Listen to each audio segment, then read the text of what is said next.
मित्रों, middle east का शुमार दुनिया के सबसे ज़्यादा अनप्रेडिक्टेबल रीजन्स में होता है। यहाँ पर आप एक महीने का भी आगे प्रिडिक्ट नहीं कर सकते कि यहाँ पर सर्टेनली चीज़ें ऐसे ही रहेंगी, ऐसा नहीं है। इस रीजन की हिस्ट्री ऐसे रही है, मतलब यहाँ पर बहुत तेज़ी के साथ सियासी मौसम तब्दील होता रहता है। कुछ ऐसा ही इन दिनों भी हुआ है। एक महीना पहले तक कोई सोच भी नहीं सकता था कि बशार अल असद की सरकार गिर जाएगी, लेकिन ऐसा हुआ है। बशार अल असद की सरकार ना सिर्फ गिर गई है, बल्कि इतलात ये आ रही हैं कि वो मुल्क छोड़ के भाग गए, अपनी फैमिली के साथ भाग गए और उन्होंने मॉस्को में जाकर पनाह ली हुई है। और इतलात ये आ रही हैं कि मॉस्को ने उनको असाइलम दे भी दिया है। नाउ बशार अल असद का जो इक़्तिदार है, कई डेकेड्स पे, दो डेकेड्स पे मेरे ख्याल से उनका इक़्तिदार रहा है, लेकिन ये यहाँ तक सिर्फ मामला बस नहीं है। इससे भी पहले, बशार अल असद से भी कोई 3 डेकेड्स पहले इनकी हुकूमत यहाँ पर रही। उनका जो बाप था हाफिजुल असद, उसकी सरकार रही वहाँ पर सीरिया के अंदर। अच्छा, यहाँ पर यह भी चीज़ नोट करने वाली है कि बशार अल असद ईरान के ज़रूर करीब रहा है, लेकिन Bashar al Assad is not a Shia Muslim, Bashar al Assad is not a Sunni Muslim, ये दोनों नहीं है। बशार अल असद जो है वो अलवी सेक्ट से ताल्लुक़ रखता है और उनके जो नज़रियात हैं वो अहले तशय्युअ जो हैं, असना अशरीन शिया जो हैं, उनसे डिफरेंट होते हैं। तो ये सेक्टेरियन किस्म की सपोर्ट नहीं थी, ये जियोपॉलिटिकल इंटरेस्ट के लिए ईरान उनको सपोर्ट करता रहा है। लेकिन सवाल यहाँ पर यह पैदा हो रहा है कि इनकी सरकार जो गिरी है और वहाँ पर सीरियन रेबल्स आ गए हैं पावर में, इनके बारे में भी थोड़ी देर में बात करते हैं कि ये लोग कौन हैं जिन्होंने वहाँ पर टेक ओवर किया है और हुकूमत बनाई है। लेकिन पहले ज़रा ये बात करते हैं कि इनको इस मरतबा क्यों नहीं बचाया गया। देखिए, उनको तो पहले ही अमेरिका ने क्रॉस लगा दिया था उनके नाम के ऊपर कि ये जाएंगे यहाँ से, इनकी गवर्नमेंट गिरेगी।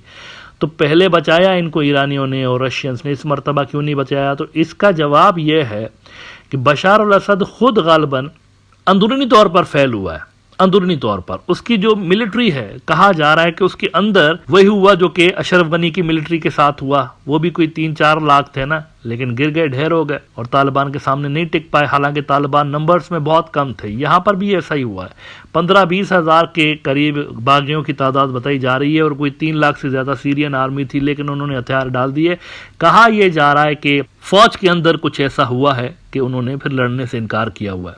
अच्छा, ये जो ग्रुप जिसने कब्जा किया है, मोहम्मद जोलानी का ग्रुप, तो ये कौन सा ग्रुप है? मोहम्मद जोलानी पहले दाइश के साथ एसोसिएटेड रहा, फिर इसने अलकायदा में शमूलियत अख्तियार की और इस वक्त भी कहा जा रहा है कि इसका जो ग्रुप है वो कहीं ना कहीं अलकायदा से एफिलिएटेड है। तो इनकी ये सरकार आ गई है। अब सीरिया में रातों रात तब्दीली से फ़ायदा किसको हुआ है, नुकसान किसको हुआ है, फ़िलहाल ये कहा नहीं जा सकता, क्योंकि इट्स टू अर्ली टू से। इजराइल खुश ज़रूर है। इजराइल समझता है कि वहाँ पर बशार अल असद की सरकार जाने के बाद हिजबुल्लाह की जो लेबनान के अंदर सप्लाई लाइन आ रही होती थी ईरानी हथियारों की, वो कट ऑफ हो गई है। वो इस हिसाब से खुश है।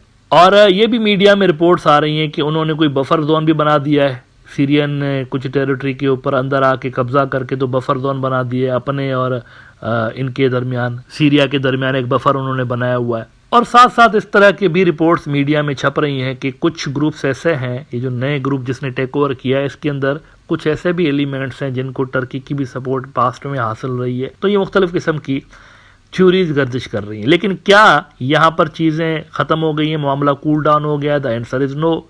ये कहा नहीं जा सकता कि इस टेक ओवर के बाद सीरिया कोई स्टेबलाइज हो जाएगा और सीरिया जो है वो बिल्कुल नॉर्मल कंट्री की तरह बिहेव करेगा। I don't think so.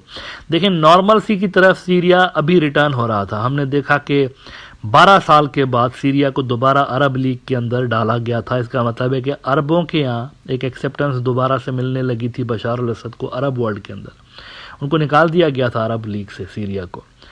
और इसके अलावा रिसेंटली इनके टाइज़ यूएई के साथ भी काफ़ी अच्छे बन रहे थे सीरिया वालों के, लेकिन अब ये सेटअप ही चेंज हो गया है। तो इस नए सेटअप के अंदर जो मुख्तलिफ प्लेयर्स हैं उनके जियोपॉलिटिकल इंटरेस्ट ज़ाहिर सी बात है डिफरेंट है। टर्की के डिफरेंट हैं, ईरान के डिफरेंट हैं। तो अब इसमें से क्या खिचड़ी बनेगी, that we need to see, only time will tell. लेकिन सर्टेनली ये एक बहुत बड़ा इवेंट हुआ है मिडिल ईस्ट की जियोपॉलिटिक्स के हवाले से और उसके जो कॉन्सिक्वेंसेस होंगे वो दूर रस होंगे और शायद कई साल लगें चीज़ों को सेटल डाउन होने में।